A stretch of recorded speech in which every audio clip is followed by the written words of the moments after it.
ونستعينه ونؤمن به ونتوكل عليه ونعوذ بالله من شرور أنفسنا ومن سيئات أعمالنا من يهده الله فلا مضل له ومن يضلل فلا هادي له وأشهد أن لا إله إلا الله وحده لا شريك له وأشهد أن محمدا عبده ورسوله أرسله بالهدى ودين الحق ليظهره على الدين كله ولو كره المشركون اللهم صل على محمد وعلى آل محمد كما صليت على إبراهيم وعلى آل إبراهيم إنك حميد مجيد اللهم بارك على محمد وعلى آل محمد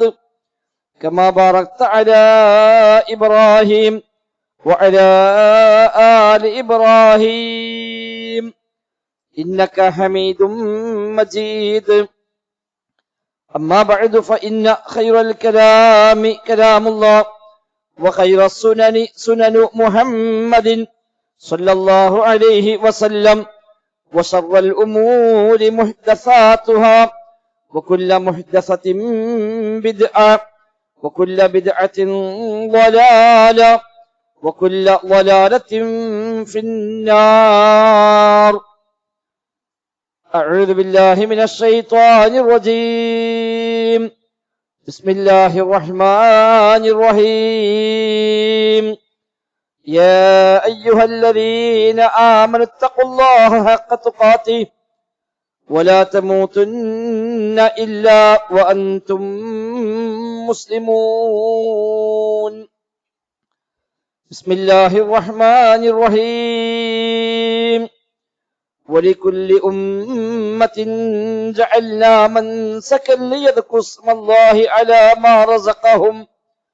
على ما رزقهم من بهيمة الأنعام فإلهكم إله واحد فله أسلموا وبشر المخبتين الذين إذا ذكر الله وجلت قلوبهم والصابرين على ما أصابهم والمقيم الصلاة ومما رزقناهم ينفقون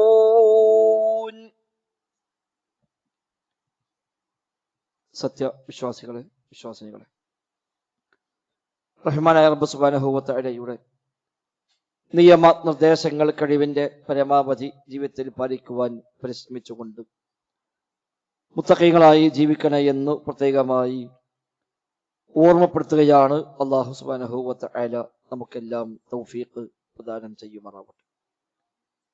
ഈ പുണ്യമായ ദിനങ്ങളിൽ നാം ചെയ്യുന്ന അമലുകളെ അല്ലാഹു സുബ്ഹാനഹു വ തആല പരിപൂർണമായി സ്വീകരിക്കുമാറാവട്ടെ. ഏറ്റവും മഹത്വമേറിയ ദിവസങ്ങളിലൂടെയാണ് നമ്മൾ കടന്നുപോയിക്കൊണ്ടിരിക്കുന്നത്. അറഫ സംഗമം ഇന്നലെ പൂർത്തിയായി. രാത്രി ലക്ഷോപലക്ഷം ഹാജിമാർ മുസ്ദലിഫയിലാണ് താമസിച്ചത്. ഇന്ന് പുലർച്ചയോടുകൂടി അവരെല്ലാം മിനായിലേക്കുള്ള യാത്രയിലാണ്. ഈ സമയത്തും അങ്ങനെ തന്നെയാണ്. ലക്ഷങ്ങളിപ്പോൾ നടന്നുകൊണ്ടും വാഹനങ്ങളിലായും ഒക്കെ മിനായിലേക്ക് തിരിച്ചുള്ള യാത്രയിലായിരിക്കും. ജംറകളിൽ എറിയുക, മുടി കളയുക, ബലി അറുക്കുക തുടങ്ങിയ പ്രധാനപ്പെട്ട കർമ്മങ്ങളാണ് ഇന്നും നാളെയും മറ്റന്നാളുമായി ഹാജിമാർക്ക് നിർവഹിക്കാനുള്ളത്. എല്ലാം പരിപൂർണമായി നിർവഹിച്ച് തങ്ങളുടെ കുടുംബങ്ങളിലേക്ക് സുരക്ഷിതമായി തിരിച്ചെത്താൻ അല്ലാഹു സുബ്ഹാനഹു വ തആല എല്ലാവർക്കും തൗഫീഖ് പ്രദാനം ചെയ്യുമാറാവട്ടെ. സൂറത്തുൽ ഹജ്ജിലെ 34-35 ആയത്തുകളാണ് ഓതി വെച്ചത്. ഹജ്ജ് എന്ന പേരിൽ വിശുദ്ധ ഖുർആനിൽ അധ്യായം തന്നെ ഉണ്ട് എന്നർത്ഥം. ആ സൂറയിൽ കാര്യമായി അല്ലാഹു തആല പരിചയപ്പെടുത്തിയത് ഹജ്ജും ബലികർമ്മങ്ങളും അതിന്റെ എല്ലാം ഏറ്റവും വലിയ അന്തസത്തയായ തൗഹീദും തന്നെയാണ് ഈ സൂറത്തിലെ മുഖ്യമായ പ്രതിപാദ്യ വിഷയം. തൗഹീദിന് ഏറ്റവും വലിയ പ്രഖ്യാപനമാണ് ഹജ്ജിന്റെ ഓരോ രംഗത്തുമുള്ളത്. ഇഹ്റാമിൽ പ്രവേശിക്കുന്നത് മുതൽ ആരംഭിക്കുന്ന തൽബിയത്ത് തൗഹീദിന്റെ കരകളഞ്ഞ പ്രഖ്യാപനമാണല്ലോ. ലബ്ബൈക് അല്ലാഹുമ്മ ലബ്ബൈക്, അല്ലാഹുവിന്റെ വിളിക്കല ഉത്തരം ചെയ്തുകൊണ്ട് ഞാൻ വന്നിരിക്കുന്നുവെന്ന പ്രഖ്യാപനം. റബ്ബേ, എനിക്ക് ശരീക്കില്ല, പങ്കുകാരില്ല. ലാ ശരീക ലക ലബ്ബൈക്, എനിക്ക് യാതൊരു പങ്കുകാരുമില്ല റബ്ബേ, നിന്റെ വിളിക്കല ഉത്തരം ചെയ്തിരിക്കുന്നു. ഇന്നൽ ഹംദ വൻ നിഅമത ലക വൽ മുൽക്ക് ലാ ശരീക ലക, എല്ലാ സ്തുതിയും റബ്ബേ നിനക്കാണ്, എല്ലാ നിഅമത്തും റബ്ബേ നിന്റെ ഭാഗത്തു നിന്നാണ് എല്ലാ നിഅമത്തും ഉണ്ടാകുന്നത്. മുഴുവൻ അധികാരങ്ങളും അല്ലാഹുവേ നിനക്ക് മാത്രമാണ്. ലാ ശരീക ലക, എനിക്ക് യാതൊരു പങ്കുകാരുമില്ല എന്ന് ആവർത്തിച്ച് പ്രഖ്യാപിച്ചുകൊണ്ടാണ് ലക്ഷക്കണക്കായ മനുഷ്യന്മാർ ലോകത്തുനിന്ന് മുഴുവനായും മക്കയിലേക്ക് ഒഴുകിയെത്തിയത്. വ്യത്യസ്ത ആശയങ്ങളും ആദർശങ്ങളും നിലപാടുകളും സ്വീകരിക്കുന്ന വിവിധ കക്ഷികളിൽപ്പെട്ടവരാണെങ്കിലും എല്ലാവരും ഹജ്ജിനായി ഇഹ്റാം ചെയ്താൽ പിന്നെ ഈ പ്രഖ്യാപനമാണ്. റബ്ബേ, നിനക്ക് പങ്കുകാരില്ല, നിനക്കാണ് സർവ്വധികാരവുമുള്ളത്, നിനക്കാണ് മുൽക്ക് ആധിപത്യമുള്ളത്, നിനക്കാണ് സർവസ്തുതിയും, എല്ലാ നിഅമത്തും നിന്നിൽ നിന്നാണ് എന്ന തൗഹീദിന്റെ പ്രഖ്യാപനമാണ് ഈ തൽബിയത്ത്. ഇബ്രാഹിം നബി സ്വല്ലല്ലാഹു അലൈഹി വസല്ലമയാണല്ലോ അല്ലാഹുവിന്റെ കൽപ്പന പ്രകാരം ഹജ്ജിനായി വിളംബരം ചെയ്തത്. കഅബാലയം പുനർനിർമ്മിച്ചത് ഇബ്രാഹിം നബി സ്വല്ലല്ലാഹു അലൈഹി വസല്ലമയാണ്. ആദം നബി സ്വല്ലല്ലാഹു അലൈഹി വസല്ലമയാണ് ആദ്യത്തെ നിർമ്മാണമെന്നും ഇനി അതല്ല അതിനു മുമ്പേ മലക്കുകൾ അത് നിർമ്മിച്ചിരുന്നുവെന്നുമൊക്കെ അഭിപ്രായ വ്യത്യാസങ്ങൾ കാണാൻ കഴിയും.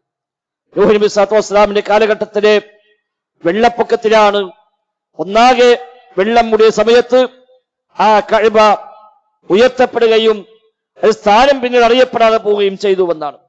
പിന്നീട് വന്ന പ്രവാചകന്മാരൊക്കെയും ആ കഅബയുടെ സ്ഥാനം കണ്ടെത്താൻ ശ്രമിച്ചുവെങ്കിലും അവർക്കാർക്കും അത് അല്ലാഹു തആല തൗഫീഖ് നൽകിയില്ല. ഇബ്രാഹിം നബി സ്വല്ലല്ലാഹു അലൈഹി വസല്ലമക്ക് അല്ലാഹു തആല അതിനെ ഏൽപ്പിച്ചത്. അതാണ് ഇബ്രാഹിമ മക്കാനൽ ബൈത്ത്, ഇബ്രാഹിമിന് നാം കഅബയുടെ സ്ഥാനം നാം സൗകര്യപ്പെടുത്തി കൊടുത്തു, നിശ്ചയിച്ചു കൊടുത്തു എന്ന് അല്ലാഹു തആല വിശുദ്ധ ഖുർആനിൽ പരിചയപ്പെടുത്തുന്നുണ്ട്. അങ്ങനെ ആദ്യം നിർമ്മിച്ച അതേ സ്ഥാനത്ത് ഇബ്രാഹിം നബി സ്വല്ലല്ലാഹു അലൈഹി വസല്ലം രണ്ടാമത് ആ കഅബയെ പുനർനിർമ്മിക്കുന്നു. ഇബ്രാഹിമുൽ ഖവാഇദ മിനൽ ബൈത്തി വ ഇസ്മാഈൽ, ഇബ്രാഹിം നബിയും ഇസ്മായിൽ നബിയും കൂടെ ആ കഅബയുടെ ചുമരുകളെ പടുത്തുയർത്തുന്ന സന്ദർഭം എന്ന് അല്ലാഹു തആല പരിചയപ്പെടുത്തുന്നുണ്ട്. അതിനു മുമ്പേ ചോരക്കുഞ്ഞായ ഇസ്മായിലിനെ കൊണ്ടുവന്ന് താമസിപ്പിച്ച് തിരിച്ചു പോകുമ്പോഴും ഇബ്രാഹിം നബിയുടെ പ്രാർത്ഥന, റബ്ബേ എന്റെ മക്കളെ ഇല്ല, കുടുംബത്തെ ഇല്ല, ഞാൻ താമസിപ്പിക്കുന്നത് റബ്ബേ ഇൻദ ബൈതിക്കൽ മുഹറം, എന്റെ പവിത്രമായ കഅബയുടെ സമീപത്തിലാ ഞാൻ താമസിപ്പിച്ചിരിക്കുന്നുവെന്നാണ്. അന്ന് കഅബ ഇല്ല, അന്ന് കഅബ ഇല്ല. കഅബ പുനർനിർമ്മിക്കും മുമ്പാണ് ഈ പ്രാർത്ഥന. എന്റെ കഅബയുടെ സമീപത്തിലാ എന്റെ കുടുംബത്തെ ഞാൻ താമസിപ്പിക്കുന്നത് റബ്ബേ എന്ന് പ്രാർത്ഥിക്കുമ്പോൾ ആ കഅബയുടെ സ്ഥാനം അല്ലാഹു തആല ഇബ്രാഹിം നബിക്ക് അന്നേ നിശ്ചയിച്ചു കൊടുത്തിരുന്നുവെന്നാണ് അതിൽ നിന്ന് മനസ്സിലാകുന്നത്. അങ്ങനെ കഅബ പുനർനിർമ്മിച്ചു. പടച്ച റബ്ബിന്റെ കൽപ്പന പ്രകാരം കഅബയിൽ വെച്ചുകൊണ്ട് ഹജ്ജിനായുള്ള വിളംബരമുണ്ടായി. വഅല്ലിം ഫിന്നാസി ബിൽ ഹജ്ജ്, നീ ജനങ്ങളിൽ ഹജ്ജിനുള്ള വിളംബരം നിർവഹിക്കണമെന്ന് അല്ലാഹു തആല ഇബ്രാഹിം നബിയോട് ആവശ്യപ്പെട്ടു. ഇബ്രാഹിം നബി സ്വല്ലല്ലാഹു അലൈഹി വസല്ലം ചോദിക്കുന്നുണ്ട്, റബ്ബേ എങ്ങനെയാണ് ലോകത്തുള്ള എല്ലാ മനുഷ്യരെയും എനിക്ക് വിളിക്കാൻ കഴിയുക, എന്റെ ശബ്ദം അങ്ങോട്ട് എത്തുക ഇല്ലല്ലോ എന്ന് ഇബ്രാഹിം നബി സ്വല്ലല്ലാഹു അലൈഹി വസല്ലം ചോദിക്കുമ്പോൾ പടച്ച റബ്ബിന്റെ മറുപടി, നീ വിളിക്കുക, എത്തിക്കൽ ഞാൻ ഏറ്റുവെന്നാണ്. വിളിച്ചത് ഇബ്രാഹിം നബി സ്വല്ലല്ലാഹു അലൈഹി വസല്ലമയാണ്. പക്ഷെ ലോകത്തേക്ക് മുഴുവനും എത്തുന്ന ശബ്ദത്തിൽ വിളിക്കാൻ ഇബ്രാഹിം നബി സ്വല്ലല്ലാഹു അലൈഹി വസല്ലമക്ക് സാധ്യമല്ല. അദ്ദേഹം സാധാരണ വിളിയാണ് വിളിച്ചത്. പടച്ച റബ്ബ് പറഞ്ഞു, ഞാൻ എത്തിക്കാം ആ വിളി. അല്ലാഹു തആല എത്തിച്ചു. അതുകൊണ്ട് കൂടിയാണ് ആ വിളിക്കുത്തരം ചെയ്ത് പോകുമ്പോഴും ലബ്ബൈക അല്ലാഹുമ്മ, അല്ലാഹുവേ നിന്റെ വിളിക്കൽ ഉത്തരം ചെയ്തിരിക്കുന്നുവെന്നാണ്. അല്ലാതെ ഇബ്രാഹിം നബിയെ താങ്കൾ വിളിക്കൽ ഉത്തരം ചെയ്തു വരുന്നുവെന്ന ഒരു പ്രഖ്യാപനമില്ല. ഹജ്ജിന്റെ കർമ്മങ്ങളിൽ എവിടെയും ഇബ്രാഹിം നബിയെ എന്ന, ഇസ്മായിൽ നബിയെ എന്ന, അതേപോലെ ഹാജറ ബീവിയെ എന്ന ഒരു വിളി കാണാൻ കഴിയില്ല. എന്ന് മാത്രമല്ല, അല്ലാഹുവേ ഇബ്രാഹിം നബിയുടെ, ഇസ്മായിൽ നബിയുടെ ഹക്ക് ജാഹ് ബർക്കത്ത് കൊണ്ട് എന്ന തേട്ടം പോലും പഠിപ്പിക്കപ്പെട്ട പ്രാർത്ഥനകളിൽ ഒന്നിൽ പോലും ഇല്ല. നേരെ മറിച്ച് അല്ലാഹുമ്മ, അല്ലാഹുവേ, ലബ്ബൈക അല്ലാഹുമ്മ, റബ്ബേ നിനക്കിത ഉത്തരം ചെയ്തിരിക്കുന്നു, നിന്റെ വിളിക്കിത ഉത്തരം ചെയ്തിരിക്കുന്നു എന്ന് പ്രഖ്യാപിച്ചുകൊണ്ടാണ് ഹാജിമാർ ലോകത്തുനിന്ന് മുഴുവനായും അങ്ങോട്ട് വന്നുകൊണ്ടിരിക്കുന്നത്.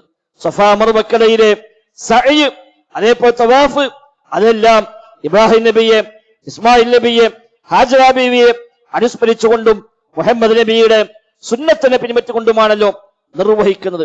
കഅബാലയം പണിതത് ഇബ്രാഹിം നബി സ്വല്ലല്ലാഹു അലൈഹി വസല്ലമയാണ്. ഹിജ്ർ ഇസ്മായിൽ നബി സ്വല്ലല്ലാഹു അലൈഹി വസല്ലമയെ കടത്തിയ ഭാഗമാണ്, കഅബയിൽ പെട്ട ഭാഗമാണ്. പിന്നീട് കഅബാലയം പുതുക്കിപ്പണിത കാലഘട്ടത്തിൽ സാമ്പത്തികമായ പ്രയാസം കാരണം കഅബയുടെ ഒരു ഭാഗം ചുരുക്കി ഉള്ളിലേക്ക് വലിച്ചുകൊണ്ടാണ് മക്കയിലെ അറബികൾ അക്കാലത്ത് കഅബയെ പുനർനിർമ്മിച്ചത്. ആ ഹിജ്ർ ഇസ്മായിലൂടെ പോകുമ്പോഴും അതേപോലെ തവാഫ് ചെയ്യുമ്പോഴും ഒന്നും ഇബ്രാഹിം നബിയെ എന്നൊരു വിളി പോലും അല്ലാഹു തആല പരിചയപ്പെടുത്തിയിട്ടില്ല. സഫയിൽ നിന്ന് മർവയിലേക്കും മർവയിൽ സഫയിലേക്കുമായി 7 തവണ സഅയ് ചെയ്യുമ്പോഴും അവിടെ ഹാജറ ബീവിയുടെ ഒരു സ്മരണ മനസ്സിലേക്ക് വരുമെന്നല്ലാതെ ഹാജറ ബീവി വിളിച്ചുകൊണ്ടുള്ള ഒരു തേട്ടം അല്ലാഹു തആല നിശ്ചയിച്ചിട്ടില്ല. ഹജ്ജ് തൗഹീദിന്റെ വിളംബരമാണ് എന്നർത്ഥം. ഓരോ കർമ്മങ്ങളും 4 മഹാന്മാരെ സ്മരിച്ചുകൊണ്ടാണ് എല്ലാം ചെയ്യുന്നത്. ഒന്ന് ഇബ്രാഹിം നബി സ്വല്ലല്ലാഹു അലൈഹി വസല്ലം, 2 ഇസ്മായിൽ നബി സ്വല്ലല്ലാഹു അലൈഹി വസല്ലം, 3 ഹാജറ ബീവി, 4 മുഹമ്മദ് മുസ്തഫ സ്വല്ലല്ലാഹു അലൈഹി വസല്ലമ. ഈ 4 മഹത്തുക്കളെ സ്മരിച്ചുകൊണ്ടാണ് ഹജ്ജിന്റെ ഓരോ കർമ്മങ്ങളും ഉള്ളത്. നബി തങ്ങൾ ഹജ്ജിന്റെ കർമ്മങ്ങൾ ചെയ്ത് കാണിച്ചു കൊടുത്തു. സ്വഹാബത്തോട് പറഞ്ഞു, ഖുദു അന്നി മനാസികകും, എന്നിൽ നിന്ന് നിങ്ങൾ ഹജ്ജിന്റെ കർമ്മങ്ങളെ നിങ്ങൾ കണ്ടു പഠിക്കണേ എന്ന് നബി തങ്ങൾ പ്രത്യേകമായി പറഞ്ഞു. ലഅല്ലി ലാ അൽഖാകും ബഅദ ആമി ഹാദാ, ഒരുപക്ഷെ ഈ കൊല്ലം കഴിഞ്ഞാൽ ഞാൻ നിങ്ങളെ ഇനി ഇങ്ങനെ കണ്ടുമുട്ടണമെന്നില്ല, അതുകൊണ്ട് ഹജ്ജ് കൃത്യമായി കണ്ടു പഠിക്കണേ എന്ന് നബി തങ്ങൾ പറഞ്ഞു. ഹിജ്റ വർഷം 10-നാണ് നബി തങ്ങൾ ഹജ്ജ്. ആ ഹജ്ജ് കഴിഞ്ഞ് 3 മാസമാണ് നബി തങ്ങൾ ആകെ ജീവിച്ചത്. ദുൽഹിജ്ജയിലാണ് ഹജ്ജ് കഴിഞ്ഞത്. മുഹറമും സഫറും കഴിഞ്ഞ് റബീഉൽ 12-ന് നബി തങ്ങൾ വഫാത്താവുകയും ചെയ്തു. ആ ഹജ്ജ് കർമ്മങ്ങളിലാണ് പ്രവാചകർ പറഞ്ഞത്, ഒരുപക്ഷെ ഇനി നമ്മൾ തമ്മിൽ ഇങ്ങനെ കണ്ടുമുട്ടണമെന്നില്ല, അതിനാൽ ഖുദു അന്നി മനാസികകും, നിങ്ങളുടെ നുസുക്കുകൾ, ഹജ്ജിന്റെ കർമ്മങ്ങൾ എന്നിൽ നിന്ന് നിങ്ങൾ കണ്ടു പഠിക്കണേ, ചോദിച്ചു പഠിക്കണേ എന്ന് നബി തങ്ങൾ പറയുകയും സ്വഹാബിമാർ ഏറ്റവും അധികം ചോദ്യം ചോദിച്ചത് അന്നാണ് എന്നാണ്. ഹജ്ജിന്റെ ഓരോ രംഗത്തും സ്വഹാബിമാർ ചോദിക്കുന്ന, നബി ഞാൻ ഇങ്ങനെ ചെയ്തു പോയി, എന്ത് ചെയ്യും ഇനി? ഇഫ്അൽ വലാ ഹറജ, ചെയ്തോ കുഴപ്പമില്ല. നബിയെ മുടി കളഞ്ഞു പോയി, ആദ്യം അറക്കും മുമ്പ് ഞാൻ മുടി കളഞ്ഞു, വല്ല പ്രശ്നവുമുണ്ടോ? ഇഫ്അൽ വലാ ഹറജ, ചെയ്തോ കുഴപ്പമില്ല. നബി ഇന്ന് തവാഫ് ചെയ്യാൻ കഴിഞ്ഞില്ല, ഇനി എന്താ ചെയ്യുക? ഇഫ്അൽ വലാ ഹറജ, ചെയ്തോ കുഴപ്പമില്ല. അന്ന് ഒരുപാട് ചോദ്യങ്ങൾ നബിയുടെ ഹജ്ജുമായി ബന്ധപ്പെട്ട് ചോദിച്ചു. എല്ലാത്തിനും നബി ഞങ്ങൾ കൊടുത്ത മറുപടി ഇഫ്അൽ വലാ ഹറജ, ചെയ്തോ കുഴപ്പമില്ല എന്നാണ്. ചെയ്തത് കുഴപ്പമില്ല എന്നല്ല പറഞ്ഞത്, നീ ചെയ്തോ കുഴപ്പമില്ല എന്നാണ്. ഇഫ്അൽ, നീ ചെയ്തോ വലാ ഹറജ, പ്രശ്നമില്ല. പണ്ഡിതന്മാർ വിശദീകരിക്കുന്നു, ഇനി വരുന്നവർക്കും അത് ബാധകമാണ് എന്ന സൂചനയാണ് ആ മറുപടിയിൽ. ചെയ്തു പോയ ഒരാൾക്ക് മാത്രം കൊടുത്ത മറുപടിയല്ല, ഖിയാമത്ത് വരെ ഹജ്ജ് വരുന്ന ആളുകൾക്കെല്ലാം ഉള്ള മറുപടിയാണ്. അതുകൊണ്ടാണ് ഇഫ്അൽ വലാ ഹറജ എന്ന് നബി തങ്ങൾ പറഞ്ഞത്. ഹജ്ജിന്റെ വിഷയങ്ങളിൽ ഒരുപാട് വിശാലത അല്ലാഹു തആല നിശ്ചയിച്ചു കൊടുത്തിട്ടുണ്ട് എന്നർത്ഥം. ഇങ്ങനെ ഓരോ കർമ്മങ്ങളും പഠിപ്പിച്ചു. ആ സുന്നത്തിനെ അതേപടി പിൻപറ്റിക്കൊണ്ടാണ് ഇന്നും ഇവിടെ ആളുകൾ ഹജ്ജ് ചെയ്യുന്നത്. അല്ലാഹും റസൂലും എന്താണോ പഠിപ്പിച്ചത് അത് അതേപടി പിൻപറ്റുന്നു. ചോദ്യമില്ല, ബുദ്ധിക്കും യുക്തിക്കും അവിടെ ഇബാദത്തുകളിൽ സ്ഥാനമില്ല എന്ന പ്രഖ്യാപനം കൂടിയാണ് ഹജ്ജിന്റെ കർമ്മങ്ങൾ. ഇന്ന് എല്ലാവരും അറഫയിൽ പോയി. എന്താ അറഫയിൽ പോയി ചെയ്യാനുള്ളത്? ഒന്നുമില്ല. അറഫയിൽ എത്തുക, സൂര്യാസ്തമയം വരെ അറഫയിൽ തന്നെ കൂടുക, പ്രാർത്ഥിക്കുക, ദിക്റും ദുആയും തസ്ബീഹുമായി അവിടെ കൂടുക എന്നല്ലാതെ കർമ്മങ്ങളൊന്നും പ്രത്യേകിച്ച് അവിടെ ചെയ്യാനില്ല. അത് കഴിഞ്ഞ് രാത്രി മുസ്ദലിഫയിലേക്ക് എത്തി. മുസ്ദലിഫ എന്താ ഉള്ളത്? അൽ മബീതു ബി മുസ്ദലിഫ, മുസ്ദലിഫയിൽ രാത്രി താമസിക്കുക എന്നാണ്, മറ്റൊന്നുമില്ല. രാത്രി അവിടെ കിടന്നു ഉറങ്ങുക, അവിടെ കിടന്ന് ഉറങ്ങിയാൽ മതി, രാവിലെ എഴുന്നേറ്റ് പോരുകയും ചെയ്യാം. എന്തിനാ അതിന് അങ്ങോട്ട് പോണത് എന്ന ചോദ്യത്തിന് അവിടെ പ്രസക്തിയില്ല. അള്ളാഹ് പറഞ്ഞു, റസൂല് പറഞ്ഞു, റസൂൽ തങ്ങൾ ചെയ്തു കാണിച്ചു, അതാണ് മറുപടി. വേറെ മറുപടി ഒന്നുമില്ല. അത് കഴിഞ്ഞ് മിനയിലേക്ക് രാവിലെ പോരുന്നു. എന്നാ മിനയിലല്ല അങ്ങോട്ട് പോയത്, എന്തിനു വെറുതെ അങ്ങോട്ട് പോയി? ഇവിടെ തന്നെ കൂടിയാ പോലായിരുന്നുവോ? ആ ചോദ്യത്തിനൊന്നും പ്രസക്തിയില്ല. ജംറയിൽ പോയി കല്ലെറിയുന്നു. 3 ജംറകൾ എറിയാൻ പറഞ്ഞു. അവിടെ ചെല്ലുക, 7 വീതം കല്ലുകൾ ആ സ്ഥലത്തേക്ക് എറിയുക, തിരിച്ചു പോരുക. ഇതിനാണ് ലക്ഷങ്ങൾ മുടക്കിപ്പോയത്. ഈ ഹജ്ജ് നൽകുന്ന പാഠമെന്താ?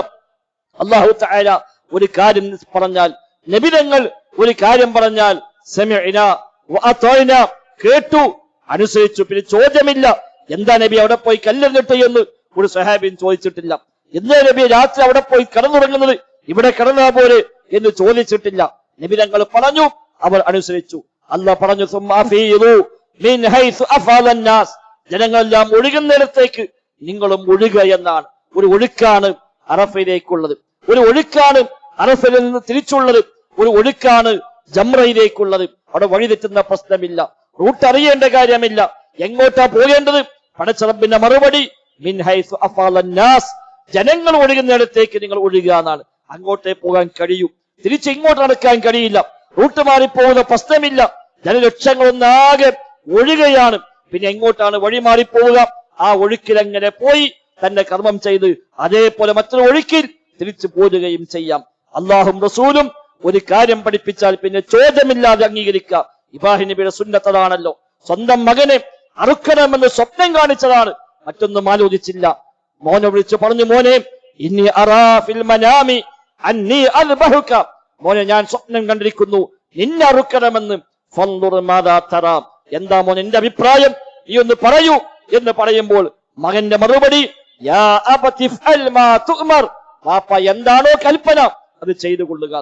എന്താണോ കൽപ്പന അത് ചെയ്തു കൊള്ളുക, വേറെ ചോദ്യമില്ല. അല്ലാഹ് എന്ത് പറഞ്ഞോ അത് ചെയ്യൂ വാപ്പ എന്ന് പറയുന്ന ഞാൻ ക്ഷമാലുവായിരിക്കും, എന്നെ നിങ്ങൾ ക്ഷമിക്കുന്നവരായി കാണാൻ കഴിയും വാപ്പ, എന്നെ ഓർത്ത് വിഷമിക്കണ്ട, അള്ളാഹിന്റെ കൽപ്പന പ്രാവർത്തികമാക്കുക എന്ന് പറഞ്ഞ ഇസ്മായിൽ നബിയുടെ, ഇബ്രാഹിം നബിയുടെ ആ മാതൃക, അതാണ് ഹജ്ജ് നൽകുന്ന ഏറ്റവും വലിയ പാഠം. പടച്ച റബ്ബിൽ തവക്കുലാക്കിയാൽ നഷ്ടപ്പെടില്ല എന്ന പാഠമാണ് പ്രധാനപ്പെട്ട മറ്റൊരു പാഠം. അള്ളാഹു ഏൽപ്പിച്ചു കഴിഞ്ഞാൽ പിന്നെ ആ റബ്ബ് കൈയൊഴികയില്ല. ഇബ്രാഹിം നബി സ്വല്ലല്ലാഹു അലൈഹി വസല്ലം മകനെയും ഭാര്യയെയും ഇറാഖിൽ നിന്ന് കൊണ്ടുവന്നിട്ടാണ് മക്കയിൽ താമസിപ്പിക്കുന്നത്. അന്നോട് ആൾ താമസമില്ല, ഒരു വീട് പോലും ഇല്ല, ഒരു ജലസ്രോതസ്സില്ല, അവിടെ എവിടെയും തങ്ങാൻ പറ്റാവുന്ന ഇടമില്ല, ഒരു ചെറിയ തണൽ പോലും ലഭിക്കാവുന്ന മരങ്ങൾ പോലുമില്ല. അതാണ് മക്കയുടെ രീതി. ഒരു ആളും താമസിക്കുന്നില്ല എന്നാണ്. യാത്രക്കാര് പോലും വഴിതെറ്റി പോലും സഞ്ചരിക്കാത്ത പ്രദേശമാണ് ആ പ്രദേശം എന്നാണ്. കാരണം ജലസ്രോതസ്സില്ല, വെള്ളം കുടിക്കാൻ കിട്ടില്ല, തണലില്ല. അതുകൊണ്ട് വഴിതെറ്റിപ്പോലും പോകാത്ത പ്രദേശമാണ്. അത്രയും വിജനമായി കിടക്കുന്ന ഒരു നാട്ടിൽ കൊണ്ടുപോയിട്ടാണ് ഭാര്യയെയും മകനെയും അവിടെ താമസിപ്പിച്ച് തിരിഞ്ഞു നോക്കാതെ പോരുന്നത്. എങ്ങോട്ടാണെന്ന് പറയുന്നില്ല. അള്ളാന്റെ കൽപ്പന വന്നു. ആ കൽപ്പന പ്രകാരം ഇറാഖിൽ നിന്ന് പോരുകയാണ് മക്ക ലക്ഷ്യമാക്കിക്കൊണ്ട്. ഭാര്യയുണ്ട്, മകനുണ്ട്. എങ്ങോട്ടാ യാത്ര പറയുന്നില്ല. എന്തിനാ യാത്ര വ്യക്തമാക്കുന്നില്ല. അവിടെ കൊണ്ടുവന്ന് നിർത്തി തിരിച്ചു പോവുകയാണ്. അന്ന് ഹാജറ ചോദിക്കുന്നുണ്ട്, എങ്ങോട്ടാ നിങ്ങൾ പോകുന്നത്? ഒന്നും പറയുന്നില്ല. കാരണം എന്തു പറയാനാണ്, എന്താ പറയുക? ഈ ഭാര്യയെയും ഈ മുറി കുടിക്കുന്ന കുഞ്ഞിനെയും ഇവിടെ നിർത്തി പോകുമ്പോ എന്തു പറയാനുണ്ട്? ആരെ ഏൽപ്പിച്ചിട്ടാ പോകുന്നത്? ഉത്തരമില്ല. ഞങ്ങൾക്ക് എന്താണ് വഴി? ഉത്തരമില്ല. 2 പ്രാവശ്യം ഹാജറ ചോദിച്ചു, ഞങ്ങളെ ഒഴിവാക്കി നിങ്ങൾ പോകുകയാണോ എന്ന്. മറുപടിയില്ല. 3-മതും അവർ ചോദിക്കുമ്പോൾ മറുപടിയില്ലാത്തപ്പോൾ ഭാര്യ ചോദിച്ചു, അല്ലാഹു അമറക ബിഹാദാ, അല്ലാഹു തആല കൽപ്പിച്ചിട്ടാണോ നിങ്ങൾ ഈ ചെയ്യുന്നത് എന്നാണ്. അപ്പൊ തിരിഞ്ഞു നോക്കിയിട്ട് പറഞ്ഞു, അതെ, പടച്ച റബ്ബിന്റെ കൽപ്പനയാണ്, അള്ളാന്റെ കൽപ്പനയാണ്, അതുകൊണ്ടാണ് നിർത്തിപ്പോകുന്നത്. അവിടെ ഭാര്യയുടെ പ്രതികരണം ഇദൻ ലാ യുദയ്യിഉനല്ലാഹ്, അങ്ങനെയാണെങ്കിൽ പടച്ച റബ്ബ് ഞങ്ങളെ കൈയൊഴിക്കയില്ല എന്നാണ്. അല്ലാഹ് പറഞ്ഞിട്ടാണ് എങ്കിൽ പിന്നെ ഞങ്ങൾക്ക് സമാധാനമായി. പടച്ച റബ്ബ് കൈയൊഴികയില്ല എന്ന് പ്രഖ്യാപിക്കുന്ന ആ ഭാര്യയുടെ തവക്കുല്, ആ തൗഹീദ് സഹോദരങ്ങളെ, ആ പാഠമാണ് ഹജ്ജ് നൽകുന്ന പാഠം. അങ്ങ് പോയി അപ്പുറത്തെ മലയുടെ ഒരു മറുവിലേക്ക് മാറി നിന്നുകൊണ്ടാണ് പ്രാർത്ഥിക്കുന്നത്, റബ്ബേ ഇന്നി അസ്കൻതു മിൻ ദുരിയതി ബിവാദിൻ ഗൈരി സർഇൻ ഇൻദ ബൈതിക്കൽ മുഹറം, റബ്ബേ എന്റെ കുടുംബത്തെ ഇതാ ഞാൻ താമസിപ്പിച്ചിരിക്കുന്നു ബിവാദിൻ, ഒരു താഴ്വരയിലാണ് റബ്ബേ, ഗൈരി സർഇൻ, കൃഷി പോലുമില്ലാത്ത ഒരു താഴ്വരയിലാണ് റബ്ബേ അവരാക്കി ഞാൻ പോവുകയാണ്. ഇൻദ ബൈതിക്കൽ മുഹറം, എന്റെ പവിത്രമായ ഭവനത്തിന്റെ സമീപത്താണ് ഞാൻ താമസിപ്പിക്കുന്നത്. അതുകൊണ്ട് റബ്ബേ ആളുകളെ മനസ്സ് നീ അവരിലേക്ക് ആകർഷിപ്പിക്കണേ അല്ലാ, ഭക്ഷണം കൊടുക്കണേ അല്ലാ, നീ അവരെ പ്രയാസപ്പെടുത്തല്ലേ അല്ലാ എന്ന് പ്രാർത്ഥിച്ചുകൊണ്ടാണ് തിരിച്ച് ഇറാഖിലേക്ക് ഇബ്രാഹിം നബി സല്ലല്ലാഹു അലൈഹി വസല്ലം പോകുന്നത്. അവിടെ തവക്കുൽ അല്ല പറഞ്ഞാൽ പിന്നെ ചോദ്യമില്ല, തിരിഞ്ഞുനോട്ടമില്ല. എങ്കിൽ അള്ളാഹു ഞങ്ങളെ കൈയൊഴികയില്ല, അല്ല ഞങ്ങളെ പാഴാക്കയില്ല എന്ന ആ പ്രഖ്യാപനം, ആ തൗഹീദിന്റെ, ആ ഈമാനിന്റെ, ആ ഒരു തവക്കുലിന്റെ പാഠമാണ് സഹോദരങ്ങളെ ഹജ്ജും പെരുന്നാളും ഒക്കെ നമുക്ക് നൽകുന്ന പാഠം. ഇന്നും ബലിയറുക്കുമ്പോൾ അതിന്റെ സ്മരണയാണല്ലോ. അന്ന് സ്വന്തം മകനെ അറുക്കാൻ തയ്യാറായടത്ത് അള്ളാഹു തആല പകരം ഒരു മൃഗത്തെ നൽകി. മഹത്തായ ഒരു അറിവ് നാം അതിന് പകരമായി നിശ്ചയിച്ചു കൊടുത്തുവെന്നാണ്. ആ ഒരു പാഠമാണ്, ആ മാതൃകയാണ് നബി തങ്ങളിലൂടെ വീണ്ടും നമുക്ക് നിശ്ചയിക്കപ്പെട്ടു. ആ ഒരു മനസ്സക്ക് അള്ളാഹു തആല നിശ്ചയിച്ചു കൊടുക്കുന്ന ആ ബലി എന്നുള്ളത് നമ്മളും അതേപോലെ പ്രാവർത്തികമാക്കുന്നു. എവിടെയും അള്ളാഹുവിലേക്കല്ലാത്ത ഒരു തേട്ടമില്ല, പടച്ച റബ്ബേ എന്നല്ലാത്ത ഒരു വിളിയില്ല, ഒരു സൃഷ്ടിയിലേക്കും മനസ്സ് തിരിയാൻ പാടില്ല. എല്ലാം പടച്ച റബ്ബിക്ക് ഹസ്ബി അല്ലാഹ്, എനിക്ക് അല്ലാഹ് മതി എന്ന ആ പ്രഖ്യാപനം. ആരെന്തൊക്കെ ന്യായങ്ങൾ പറഞ്ഞാലും സഹോദരങ്ങളെ ആർക്കും ഒന്നും ചെയ്യാൻ കഴിയില്ല. ലോകം നിയന്ത്രിക്കുന്നവൻ പടച്ച റബ്ബ് മാത്രമാണ്. ഒരു പടപ്പിനും അങ്ങനെ നിയന്ത്രിക്കാൻ, ലോകം പോയിട്ട് സ്വന്തം ശരീരത്തെ പോലും നിയന്ത്രിക്കാൻ കഴിയാത്ത ദുർബലന്മാരാണ്, സാധുക്കളാണ് എല്ലാ മനുഷ്യന്മാരും. ഇബ്രാഹിം നബിയുടെ ചോദ്യം അതല്ലേ, നീ വിളിക്കൂ ഹജ്ജ് എന്ന് പറയുമ്പോൾ റബ്ബേ ഞാൻ എങ്ങനെ വിളിക്കാനാ, എന്റെ ശബ്ദം എത്തുകയില്ലല്ലോ എന്നാണ് ഇബ്രാഹിം നബി സ്വല്ലല്ലാഹു അലൈഹി വസല്ലം പറയുന്നത്. അവിടെയാണ് നീ വിളിച്ചോ ഞാൻ എത്തിക്കാമെന്ന് അല്ലാഹു തആല ഏൽക്കുന്നത്. സഹോദരങ്ങളെ, ആ റബ്ബിൽ തവക്കുലാക്കാൻ, ആ റബ്ബിലേക്ക് പൂർണ്ണമായി മനസ്സുകൊണ്ട് മടങ്ങാൻ നമുക്ക് സാധിക്കണം. അതാണ് ഓതി വെച്ച ആയത്തിന്റെയും പാഠം. അതാണ് വലികുല്ലി ഉമ്മത്തിൻ ജഅൽനാ മൻസകൻ ലിയദ്കുറുസ്മല്ലാഹി അലാ മാ റസഖഹും മിൻ ബഹീമത്തിൽ അൻആം. എല്ലാ ഉമ്മത്തിനും ഓരോ ബലികളെ നാം നിശ്ചയിച്ചിട്ടുണ്ട്. അള്ളാഹു നൽകിയ മൃഗങ്ങളിൽ പടച്ച റബ്ബിനെ നാമസ്മരിക്കുവാനാണ് അള്ളാഹു തആല അത് നിശ്ചയിച്ചിരിക്കുന്നത്. അതുകൊണ്ട് ഫഇലാഹുക്കും ഇലാഹും വാഹിദ്, നിങ്ങളുടെ ഇലാഹ് ഏകനായ ഇലാഹാണ്, നിങ്ങളുടെ ആരാധ്യൻ ഏകനായ ആരാധ്യനാണ്. ഫലഹു അസ്ലിമു, അവന് നിങ്ങൾ സമർപ്പിക്കുവീൻ, അവൻ നിങ്ങൾ കീഴ്പ്പെടുവീൻ എന്നാണ്. അല്ലാതെ പടപ്പുകൾക്കല്ല, മഹാന്മാർക്കല്ല, ആരെങ്കിലും എവിടെങ്കിലും പേരിട്ട് കൊണ്ടുവരുന്ന ഏതെങ്കിലും ദർഗയിൽ പോയിട്ടല്ല മനുഷ്യരെല്ലാം സമർപ്പിക്കേണ്ടത്. ഫലഹു അസ്ലിമു, ആ പടച്ച റബ്ബിനെ നിങ്ങൾ കീഴ്പ്പെടുവീൻ, അവന് നിങ്ങൾ സമർപ്പിക്കുവീൻ. അങ്ങനെ ഭക്തി കാണിക്കുന്ന, പ്രിയം കാണിക്കുന്ന ആളുകൾക്കാണ് സന്തോഷ വാർത്ത. അള്ളാഹുവിനെ കുറിച്ച് പറയപ്പെട്ടാൽ അവർക്ക് മനസ്സിന് പേടിയാണ്. അള്ളാഹിനെ പേടിക്കുന്നവർ, ആ പടച്ച റബ്ബിന് വേണ്ടി നിസ്കാരം നിർവഹിക്കുന്നവർ, ക്ഷമ അവലംബിക്കുന്നവർ, ബാധിക്കുന്ന വിഷയങ്ങളിൽ ക്ഷമിക്കുന്ന ആളുകൾ, നിസ്കാരം പുറപ്രകാരം നിർവഹിക്കുന്ന ആളുകൾ, അവർക്ക് നാം നൽകിയതിൽ നിന്ന് ചെലവഴിക്കുന്ന ആളുകൾ, ഇതെല്ലാം ഉള്ളവർക്ക് സന്തോഷവാർത്ത അറിയിക്കൂ നബിയെ എന്നാണ് അള്ളാഹു ശേഷം അവിടെ പറഞ്ഞത്. ആ ലക്ഷ്യങ്ങളെല്ലാം ജീവിതത്തിൽ പാലിക്കാൻ നമ്മൾ പരിശ്രമിക്കുക. റബ്ബ് സുബ്ഹാനഹു വ തആല നമുക്കെല്ലാം തൗഫീഖ് പ്രദാനം ചെയ്യുമാറാവട്ടെ.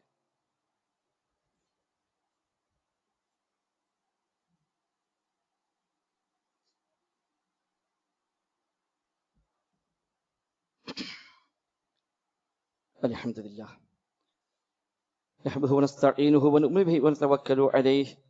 اللهم صل على محمد وعلى آل محمد كما صليت على إبراهيم وعلى آل إبراهيم إنك حميد مجيد. സഹോദരങ്ങളെ, സഹോദരിമാരെ, റഹ്മാനായ റബ്ബ് സുബ്ഹാനഹു വ തആലയുടെ നിയമ നിർദ്ദേശങ്ങൾ കഴിവിന്റെ പരമാവധി ജീവിതത്തിൽ പാലിക്കുവാൻ പരിശ്രമിച്ചുകൊണ്ട് മുത്തഖീങ്ങളായി ജീവിക്കണേ എന്ന് ഒരിക്കൽ കൂടെ ആവർത്തിച്ച് ഓർമ്മപ്പെടുത്തുകയാണ്. അല്ലാഹു സുബ്ഹാനഹു വ തആല നമുക്കെല്ലാം തൗഫീഖ് പ്രദാനം ചെയ്യുമാറാവട്ടെ. നമുക്കിന്ന് ദുൽഹിജ്ജ 9 നാളെയാണ് ദുൽഹിജ്ജ 10 അഥവാ ഈദുൽ അദ്ഹ, ബലിപെരുന്നാൾ ദിനം എന്നറിയപ്പെടുന്നത്. യൗമുൻ നഹർ, അറവിന്റെ ദിവസം എന്നൊക്കെ വിളിക്കപ്പെടുന്നത് ദുൽഹിജ്ജ 10 10, 11, 12, 13 4 ദിവസങ്ങൾ നബി തങ്ങൾ പറഞ്ഞത് അയ്യാമു മിന അയ്യാമു അക്ലിൻ വശുർബിൻ വദിക്രില്ല എന്നാണ്. മിന ദിവസങ്ങൾ അഥവാ 10, 11, 12, 13 ഇതാണ് അയ്യാമു മിന. ഈ ദിവസങ്ങൾ അയ്യാമു അക്ലിൻ വശുർബിൻ, തീറ്റയുടെയും കുടിയുടെയും ദിവസമാണ്. വദിക്രില്ല, ദൈവസ്മരണയുടെയും ദിവസമാണ്. തിന്നണം, കുടിക്കണം, അള്ളാഹിനെ ഓർക്കുകയും വേണം. പടച്ച റബ്ബിനെ മറന്നുകൊണ്ടുള്ള തീറ്റയും കുടിയുമില്ല. എന്നാൽ അള്ളാനെ ഓർത്തുകൊണ്ട് തീറ്റയും കുടിയും പോലും വേണ്ട നോക്കലോ, അതുമില്ല. രണ്ടിന്റെയും മധ്യയാണ്. അള്ളാനെ സ്മരിക്കുന്നു, അനുവദനീയമായ നിലക്ക് സന്തോഷങ്ങളും ആഘോഷങ്ങളും എല്ലാം ആവുകയും ചെയ്യാം. അതുകൊണ്ട് പെരുന്നാൾ ദിവസത്തിൽ നബിതങ്ങൾ ആദ്യമായി ആരംഭിക്കൽ നിസ്കാരം കൊണ്ടാണ് എന്നാണ്. നിസ്കരിച്ച് ഖുതുബയും നടത്തി ഒരു ഉത്ബോധനം നൽകിയിട്ടാണ് ആഘോഷത്തിലേക്ക്, ബലികർമ്മങ്ങളിലേക്ക് പ്രവേശിക്കാറുള്ളത്. നാളെ ഇൻഷാ അല്ലാഹ് 7 മണിക്കാണ് നമ്മുടെ പെരുന്നാൾ നിസ്കാരം. തൊട്ടപ്പുറത്തുള്ള PP ഹാളിന്റെ മുറ്റത്താണ് നാം പ്രത്യേകമായി ഈദ്ഗാഹായി സംഘടിപ്പിക്കുന്നത്. പരമാവധി നേരത്തെ കുടുംബസമേതം തന്നെ എത്താൻ പരിശ്രമിക്കുക. നബി തങ്ങൾ സ്വഹാബത്തോട് പറഞ്ഞു, എല്ലാവരും വരണമെന്ന്. എല്ലാവരും. ഇമാം ബുഖാരി, മുസ്ലിം ധരിക്കുന്ന ഹദീസിൽ കാണാം, ഉമ്മു അത്തിയ്യ റളിയല്ലാഹു അൻഹാ എന്ന സ്വഹാബി വനിത, അവർ പറയുന്നു, കുന്നാ നുഅ്മറു അൻ നുഖ്രിജൽ ഹുയ്യല വദവാത്തിൽ ഖുദൂർ, ഞങ്ങളോട് നബി തങ്ങൾ കൽപ്പിച്ചു ആർത്തവമുള്ള സ്ത്രീകളെ പോലും കൊണ്ടുവരണമെന്ന് പറഞ്ഞു. വദവാത്തിൽ ഖുദൂർ, കൂടാരങ്ങളിൽ ഒതുങ്ങിക്കഴിയുന്ന, ഒന്നിനും പുറത്തു പോകാതെ വീട്ടിൽ തന്നെ ഒതുങ്ങിക്കൂടുന്ന സ്ത്രീകളെ കൂടി കൊണ്ടുവരാൻ നബി ഞങ്ങളോട് കൽപ്പിച്ചു എന്ന് നബി തങ്ങൾ പറഞ്ഞു. അവർ മുസ്ലിമീങ്ങൾ ആ പൊതു സംഗമത്തിൽ, അവിടെ ആ പ്രാർത്ഥനയിൽ, ആ ഖൈറുകളിൽ അവരൊക്കെ പങ്കെടുക്കട്ടെ. നിസ്കാര സമയമാകുമ്പോൾ ആർത്തവകാരികൾ ഒന്നും മാറി നിൽക്കട്ടെ, അവർ നിസ്കരിക്കേണ്ടതില്ല. ബാക്കി എല്ലാ ഖൈറിലും അവർക്ക് പങ്കെടുക്കാമല്ലോ എന്നാണ്. മുസ്ലിമീങ്ങൾ സംഗമിക്കുകയാണ്, അവർ ഒന്നിച്ച് അള്ളാഹനെ സ്മരിക്കുകയാണ്, ഉത്ബോധനം ലഭിക്കുകയാണ്, അവർ ഒന്നിച്ച് പ്രാർത്ഥിക്കുകയാണ്. ആ ഖൈറുകളിൽ അവരെല്ലാം ഭാഗവാക്കാവട്ടെ. എന്നാൽ നിസ്കാര സമയത്ത് നിസ്കരിക്കാൻ പറ്റാത്തവർ അവർ ആ നിസ്കാരത്തിൽ നിന്ന് മാറി നിൽക്കട്ടെ എന്നാണ് നബി തങ്ങൾ പറഞ്ഞത്. അന്ന് സ്വഹാബി സ്ത്രീകൾ നബിയോട് ചോദിക്കുന്ന, നബിയെ യഹ്ദാന ലൈസ ലഹാ ജിൽബാബുൻ യാ റസൂലല്ലാഹ്, നബി ഞങ്ങളിൽ പലർക്കും കൃത്യമായി മറക്കാവുന്ന വേഷമില്ല, വസ്ത്രമില്ല നബിയെ. സ്ത്രീക്ക് പുറത്തിറങ്ങുമ്പോൾ പൂർണ്ണമായി ശരീരം മറയുന്ന വസ്ത്രം വേണമല്ലോ. ഞങ്ങൾക്ക് പലർക്കും അങ്ങനെ ജിൽബാബില്ല നബിയെ, ഒന്നാകെ മറക്കാവുന്ന മൂടുപടം ഞങ്ങൾക്കില്ല നബിയെ. ഇല്ലാത്തവർ എന്തു ചെയ്യണം? എല്ലാവരും പോകാൻ നബിയാണോ പറയണത്? നബിയാണ് പറഞ്ഞത് എല്ലാവരും വരണമെന്ന്. അപ്പൊ പോകാതെക്കാൻ പറ്റൂല. അപ്പൊ പിന്നെയുള്ള പ്രശ്നം എന്താണ്? പലർക്കും നബിയെ മൂടുവസ്ത്രമില്ല, ഒന്നാകെ പുതക്കാവുന്ന വസ്ത്രമില്ല നബിയെ, അതുകൊണ്ട് വീട്ടിൽ തന്നെ ഇരിക്കലാണ്, പുറത്തു പോകാൻ മാത്രം മറക്കാനുള്ള വസ്ത്രമൊന്നുമില്ല, ഞങ്ങൾ എന്തു ചെയ്യും നബിയെ എന്ന് ചോദിക്കുമ്പോൾ നബിയുടെ മറുപടി, ഏതെങ്കിലും സഹോദരിമാർക്ക് ഒന്നിലേറെ മൂടുപടങ്ങൾ ഉണ്ടെങ്കിൽ തൽക്കാലം അത് അവർ കടമായി കൊടുക്കട്ടെ, അതിന് അത് കടം വാങ്ങി ധരിച്ചിട്ടെങ്കിലും നിങ്ങൾ വരണമെന്നാണ് നബി തങ്ങൾ സ്ത്രീകളോട് അന്ന് നൽകിയ ഉപദേശം. എന്നിട്ട് നബി തങ്ങൾ എല്ലാവരും പങ്കെടുപ്പിച്ചു, നിസ്കാരം നിർവഹിച്ചു, നബി തങ്ങൾ ഖുത്ബ നിർവഹിച്ചു. ആ ഖുത്ബ കഴിഞ്ഞപ്പോൾ നബിക്ക് തോന്നി പിറകിലുള്ള സ്ത്രീകൾ കേട്ടിട്ടില്ല. ഇന്നത്തെ പോലെ മൈക്കും സംവിധാനമൊന്നും ഇല്ലല്ലോ. പിറകു ഭാഗത്തേക്ക് കുറെ ഭാഗത്തേക്ക് സ്ത്രീകളുണ്ട്, അവർക്കൊന്നും ഈ ഖുത്ബ കേട്ടിട്ടില്ല. നബി തങ്ങൾ ബിലാലിനെയും കൂട്ടി അങ്ങോട്ട് ചെന്നു, അവരെ പ്രത്യേകമായി ഉപദേശിച്ചു എന്നാണ്. അവരെ പ്രത്യേകമായി നബി തങ്ങൾ ഉപദേശം നൽകി. എന്നവിടെ പറഞ്ഞു, നിങ്ങൾ പ്രത്യേകം ശ്രദ്ധിക്കണമെന്ന് പറഞ്ഞുകൊണ്ട് സ്ത്രീകൾക്ക് പ്രത്യേകമായ ഉപദേശങ്ങൾ നബി തങ്ങൾ നൽകി എന്ന് പോലും കാണാൻ കഴിയും. ആ ഒരു സുന്നത്താണ് നമ്മളും പ്രാവർത്തികമാക്കാൻ ശ്രമിക്കേണ്ടത്. പരമാവധി എല്ലാവരും കുടുംബസമേതം തന്നെ ഈദ് മുസലിലേക്ക് വരണം. അതുകൊണ്ടാണ് നബി തങ്ങൾ മദീനത്തെ പള്ളി 1000 ഇരട്ടി പുണ്യമുള്ള പള്ളിയായിട്ട് പോലും ആ പള്ളിയിലല്ല പെരുന്നാൾ നിസ്കരിച്ചത്. പുറത്ത് ഈദ്ഗാഹി മൈതാൻ നബിക്കുണ്ടായിരുന്നു. ഇന്നത്തെ ബഖീഇന്റെ ഭാഗത്തായിക്കൊണ്ട് അവിടെയാണ് നബി തങ്ങൾ മയ്യിത്ത് നിസ്കാരവും പെരുന്നാൾ നിസ്കാരവും എല്ലാം നിർവഹിക്കാറുള്ളത്. അങ്ങോട്ടാണ് പോയത്. മദീന പള്ളി 1000 ഇരട്ടി പുണ്യമാണല്ലോ. എന്നിട്ട് പോലും പുറത്തേക്ക് പോയി. പള്ളിക്കാകുമ്പോൾ എല്ലാ സ്ത്രീകൾക്കും വരാൻ പറ്റണമെന്നില്ല, പള്ളി വരാൻ പറ്റാത്തവരുണ്ടാകും. പുറത്താകുമ്പോൾ ആ പ്രശ്നമില്ല, എല്ലാവർക്കും വരാം. ഒറ്റത്തവണയാണ് നബി തങ്ങൾ പള്ളി നിസ്കരിച്ചത്, അന്ന് മഴയായതുകൊണ്ട്. മഴയായപ്പോൾ പുറത്ത് നിസ്കരിക്കാൻ സാഹചര്യമില്ല, അന്ന് മാത്രമാണ് നബി തങ്ങൾ പള്ളിയിൽ വെച്ച് നിസ്കരിച്ചത് എന്നാണ്. അതുകൊണ്ട് അനുകൂലമായ കാലാവസ്ഥയാണെങ്കിൽ പുറത്ത് തന്നെയാണ് നബിയുടെ സുന്നത്ത്. അത് പ്രകാരം PP ഹാളിലാണ് നാം നിശ്ചയിച്ചിരിക്കുന്നത്. ഈ മഴയാണെങ്കിലും അവിടെ തന്നെ മുക്കുള്ളിലേക്ക് കയറി നിസ്കരിക്കാൻ സൗകര്യമുണ്ട് താനും. ആ നിലക്ക് എല്ലാവരും പരമാവധി 7 മണിക്ക് മുമ്പേ തന്നെ എത്താൻ പ്രത്യേകമായി ശ്രദ്ധിക്കാം. വലിയ പെരുന്നാളാകുമ്പോൾ ഒന്നും കഴിക്കാതെ വരലാണ് പ്രത്യേകമായ സുന്നത്ത്.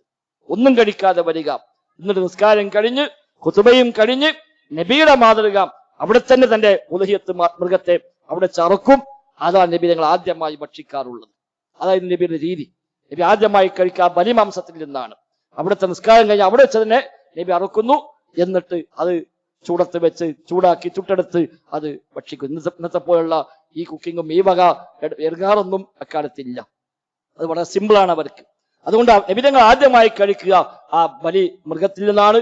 സാഹചര്യമുള്ളവർക്ക് അത് അൽഹംദുലില്ലാഹ് നല്ല കാര്യം. കഴിയില്ല എങ്കിൽ ഒന്നും കഴിക്കാതെ വരിക എന്ന നബിയുടെ ആ ഒരു മാതൃക എങ്കിലും നമ്മൾ പിൻപറ്റാൻ പരിശ്രമിക്കുക. നബി തങ്ങൾ ഒരു വഴിയിൽ വരും, മറ്റൊരു വഴിയിൽ തിരിച്ചു പോകുമെന്നാണ്. പെരുന്നാൾ നിസ്കാരത്തിന് വരുന്ന വഴിക്കല്ല തിരിച്ചു പോകാറ്. രണ്ട് വഴികൾ എനിക്ക് വേണ്ടി സാക്ഷി നിൽക്കട്ടെ എന്നാണ് നബി പറഞ്ഞത്. പോകുന്ന വഴി നമുക്ക് സാക്ഷി നിൽക്കും. അപ്പൊ പോണ വഴിക്കൊന്ന്, പോകുന്ന വഴി മറ്റൊന്ന്.